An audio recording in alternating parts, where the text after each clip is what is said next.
While we often remember the veterans who served our nation, we don't always think of those they leave behind who serve in their own way. Tonight in a Veterans Voices report, Jeremiah Cook introduces us to a couple who forged a decades-long marriage in between weeks at sea. On the heels of World War II, U.S. servicemen were again called to action, this time in Korea.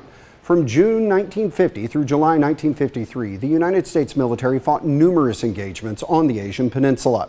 Of the roughly 1.8 million U.S. veterans who served there, it's estimated only around 600,000 are alive today, a number expected to fall below 200,000 by 2030.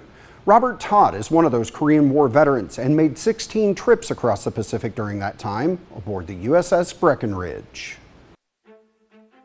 It was a troop ship.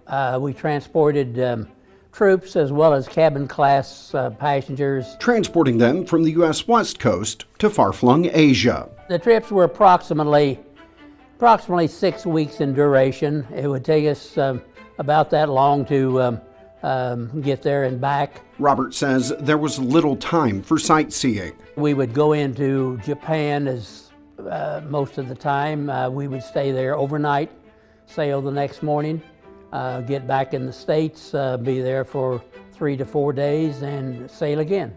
He joined the United States Navy, starting in the Naval Reserve program before going to active duty, and says the men he helped take to Korea were no strangers to combat. I had people on the ship that had served in the Second World War. He tells us those men were, by and large, a proud group.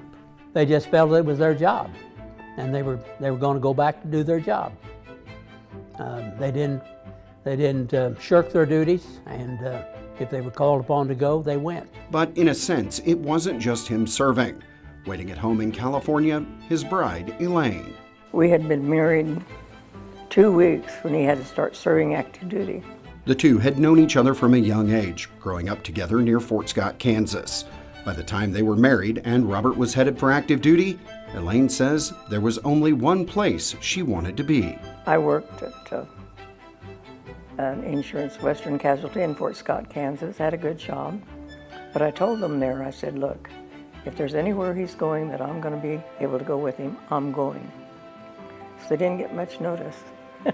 At a time when there was no such thing as email, social media, or cell phones, the calendar was her constant companion.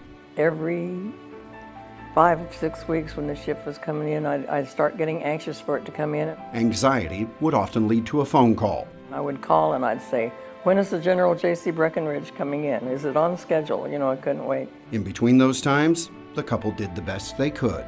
I can remember the times that, for example, that you're out at sea, and it's Christmas Eve. That's kind of tough to be out there by yourself.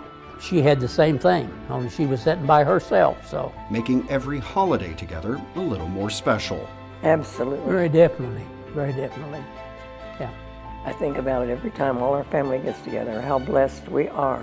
Robert says while he has been thanked for his service, and he's grateful for that, it's often easy to overlook the wives and children of men like him who serve in their own way. They put up with a lot of sacrifices that people don't understand and they don't get credit for.